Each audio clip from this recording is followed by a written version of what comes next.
ರಾಜ್ಯದಲ್ಲಿ ಎದುರಾಗಲಿರುವ ವಿಧಾನಸಭಾ ಚುನಾವಣೆಗೆ ಈಗಾಗಲೇ ಬಿಜೆಪಿ ಕಾಂಗ್ರೆಸ್ ಭರ್ಜರಿ ತಯಾರಿ ಮಾಡಿಕೊಳ್ಳುತ್ತಿದೆ. ಕೇಂದ್ರದ ಘಟಾನುಘಟಿ ನಾಯಕರು ಕರ್ನಾಟಕದತ್ತ ತಮ್ಮ ಚಿತ್ತ ಹರಿಸಿದ್ದಾರೆ. ಇದೀಗ ಕರಾವಳಿಗೆ ಭೇಟಿ ನೀಡಲಿರುವ ಬಿಜೆಪಿಯ ರಾಷ್ಟ್ರೀಯ ಅಧ್ಯಕ್ಷ ಅಮಿತ್ ಶಾ ಮಂಗಳವಾರದಂದು ಉಡುಪಿಯಲ್ಲಿ ಮೀನುಗಾರರ ಸಮಾವೇಶದಲ್ಲಿ ಪಾಲ್ಗೊಂಡು ಚುನಾವಣಾ ರಣಕಹಳೆ ಮೊಳಗಿಸಲಿದ್ದಾರೆ.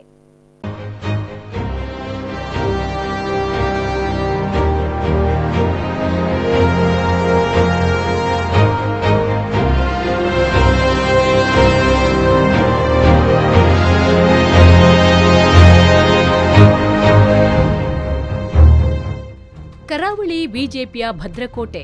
ಆದರೆ ಕಳೆದ ಚುನಾವಣೆಯಲ್ಲಿ ಬಿಜೆಪಿ ಭದ್ರಕೋಟೆಗೆ ಕಾಂಗ್ರೆಸ್ ಲಗ್ಗೆ ಇಟ್ಟಿತ್ತು. ಇದೀಗ ಬಿಜೆಪಿ ಕರಾವಳಿಯನ್ನು ಮತ್ತೆ ಭದ್ರಕೋಟೆ ಮಾಡಲು ಹೊರಟಿದೆ. ಅದಕ್ಕಾಗಿ ಇನ್ನಿಲ್ಲದ ಕಸರತ್ತಿನಲ್ಲಿ ತೊಡಗಿದೆ. ಉಡುಪಿಯಲ್ಲಿ ಮೀನುಗಾರ ಸಮುದಾಯ ಹೆಚ್ಚಿರುವ ಹಿನ್ನೆಲೆಯಲ್ಲಿ ಮೀನುಗಾರರ ಸಮಾವೇಶ ನಡೆಸಿ ಅವರ ಓಲೈಕೆಗೆ ಹೊರಟಿದೆ. ಇದಕ್ಕಾಗಿ ಬಿಜೆಪಿಯ ರಾಷ್ಟ್ರೀಯ ಅಧ್ಯಕ್ಷ ಅಮಿತ್ ಶಾ ಉಡುಪಿಗೆ ಆಗಮಿಸಲಿದ್ದು, ಉಡುಪಿಯಲ್ಲಿ ಮೀನುಗಾರ ಸಮುದಾಯವನ್ನು ಉದ್ದೇಶಿಸಿ ಮಾತನಾಡಲಿದ್ದಾರೆ. ಉಡುಪಿಗೆ ಅಮಿತ್ ಶಾ ಮೊದಲ ಬಾರಿಗೆ ಬರುತ್ತಿರುವ ಹಿನ್ನೆಲೆಯಲ್ಲಿ ಜಿಲ್ಲಾ ಬಿಜೆಪಿ ಸರ್ವ ರೀತಿಯ ಸಿದ್ಧತೆಯನ್ನು ಮಾಡಿಕೊಂಡಿದೆ. ಚುನಾವಣೆಯನ್ನು ದೃಷ್ಟಿಯಲ್ಲಿಟ್ಟುಕೊಂಡು ನಮ್ಮ ರಾಷ್ಟ್ರೀಯ ಅಧ್ಯಕ್ಷರು ಇದೇ 20ರಂದು ನಾಳೆಯ ದಿನ ಸಂಜೆ ಪ್ರಥಮ ಬಾರಿಗೆ ಉಡುಪಿ ಜಿಲ್ಲೆಗೆ ಆಗಮಿಸುವ ಮೂಲಕ ಬೃಹತ್ ಕರಾವಳಿ ಭಾಗದ 3 ಜಿಲ್ಲೆಯ ಬೃಹತ್ ಮೀನುಗಾರ ಸಮಾವೇಶವನ್ನು ಕೂಡ ಆ ಸಂದರ್ಭದಲ್ಲಿ ಉದ್ದೇಶಿಸಿ ಮಾತನಾಡಲಿಕ್ಕಿದ್ದಾರೆ. ಬಹುಶಃ ಕಳೆದ ಲೋಕಸಭಾ ಚುನಾವಣೆಯಲ್ಲಿ ಕೂಡ ಕರಾವಳಿ ಭಾಗದ 4 ಜನ ಸಂಸದರನ್ನು ಕೂಡ ನಮ್ಮ ಪಕ್ಷದ ಮೂಲಕ ಆಯ್ಕೆ ಮಾಡುವ ಮೂಲಕ ಕರಾವಳಿ ಭಾಗದ ಸಂಘಟನೆ ಎಂಬುದನ್ನು ಕಳೆದ ಲೋಕಸಭಾ ಚುನಾವಣೆಯಲ್ಲಿ ತೋರಿಸಿಕೊಟ್ಟಿದ್ದಾರೆ.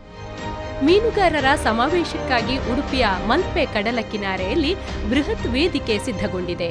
ಫೆಬ್ರವರಿ 20ರ ಸಂಜೆ 5 ಗಂಟೆಗೆ ಸಮಾವೇಶ ಉದ್ಘಾಟನೆಯಾಗಲಿದ್ದು, ಮೀನುಗಾರರನ್ನು ಉದ್ದೇಶಿಸಿ ಅಮಿತ್ ಶಾ ಮಾತನಾಡಲಿದ್ದಾರೆ. ಉಡುಪಿಯ ಗಡಿಭಾಗದಲ್ಲಿ ಅಮಿತ್ ಶಾ ಸ್ವಾಗತಕ್ಕೆ ತಯಾರಿ ಮಾಡಿಕೊಳ್ಳಲಾಗಿದ್ದು, ಸಮಾವೇಶದ ಹಿನ್ನೆಲೆಯಲ್ಲಿ ಸಾವಿರಾರು ಬಿಜೆಪಿ ಕಾರ್ಯಕರ್ತರ ಬೈಕ್ ರ್ಯಾಲಿ ಆಯೋಜಿಸಲಾಗಿದೆ. ಈಗಾಗಲೇ ಅಮಿತ್ ಶಾ ಸ್ವಾಗತದ ಬ್ಯಾನರ್ಗಳು ರಾರಾಜಿಸುತ್ತಿವೆ. ಒಟ್ಟಾರೆಯಾಗಿ ಇಡೀ ಸಮಾವೇಶ ಯಶಸ್ವಿಗೊಳಿಸಲು ಬಿಜೆಪಿ ನಾಯಕರ ದಂಡು ಹಗಲಿರುಳು ಶ್ರಮಿಸುತ್ತಿದೆ. 50,000 ಕಾರ್ಯಕರ್ತರು ಈ ಸಮಾವೇಶದಲ್ಲಿ ಭಾಗಿಯಾಗುವ ನಿರೀಕ್ಷೆ ಇಟ್ಟುಕೊಳ್ಳಲಾಗಿದೆ. ಭಾರತೀಯ ಜನತಾ ಪಾರ್ಟಿಗೆ ಇದು ಸಂಭ್ರಮದ ಕ್ಷಣ. ನಾಳೆ ನಮ್ಮ ಪಕ್ಷದ ರಾಷ್ಟ್ರೀಯ ಅಧ್ಯಕ್ಷರಾಗಿರತಕ್ಕಂಥ ಸನ್ಮಾನ್ಯ ಅಮಿತ್ ಶಾ ರವರು ಈ ಕಡಲ ಕಿನಾರೆಯಲ್ಲಿ ಮೀನುಗಾರ ಸಮಾವೇಶದಲ್ಲಿ ಭಾಗವಹಿಸ್ತಾ ಇದ್ದಾರೆ. ನರೇಂದ್ರ ಮೋದಿಯವರ 3.5 ವರ್ಷದ ಆಡಳಿತದಲ್ಲಿ ಹಲವಾರು ಸಮಸ್ಯೆಗಳಿಗೆ, ಮೀನುಗಾರ ಸಮಸ್ಯೆಗಳಿಗೆ ಅವರು ಪರಿಹಾರವನ್ನು ಕಂಡುಕೊಂಡದ್ದು ನಿಮಗೆ ಗೊತ್ತಿದೆ. ಈಗಿನ ರಾಜ್ಯಾಧ್ಯಕ್ಷರು, ಹಿಂದಿನ ಮುಖ್ಯಮಂತ್ರಿಗಳಾಗಿದ್ದ ಯಡಿಯೂರಪ್ಪರವರ ನೇತೃತ್ವದ ಕೂಡ ಅನೇಕ ಸವಲತ್ತುಗಳನ್ನು ಮೀನುಗಾರ ಸಮುದಾಯಕ್ಕೆ ಇವತ್ತು ಕೊಟ್ಟಿದೆ. ಅದರಿಂದ ಮೀನುಗಾರ ಸಮುದಾಯದೊಂದಿಗೆ ಹಲವಾರು ಸಂಗತಿಗಳನ್ನು ಅವರದನ್ನು ಹೇಳ್ಕೊಳ್ಬೇಕು ಅನ್ನೋ ದೃಷ್ಟಿಯಿಂದ ಬೃಹತ್ ಮೀನುಗಾರ ಸಮಾವೇಶವನ್ನು ಯೋಜನೆಯನ್ನು ಮಾಡಿದ್ದೇವೆ. ಉಡುಪಿ ಜಿಲ್ಲೆಯಲ್ಲಿ ಮೀನುಗಾರರು ಸಾಕಷ್ಟು ಸಂಖ್ಯೆಯಲ್ಲಿದ್ದಾರೆ. ಅದರಲ್ಲೂ ಉಡುಪಿ ವಿಧಾನಸಭಾ ಕ್ಷೇತ್ರದಲ್ಲಿ ಮೀನುಗಾರರ ಮತಗಳೇ ಅಭ್ಯರ್ಥಿಗಳನ್ನು ಗೆಲ್ಲಿಸುವುದು.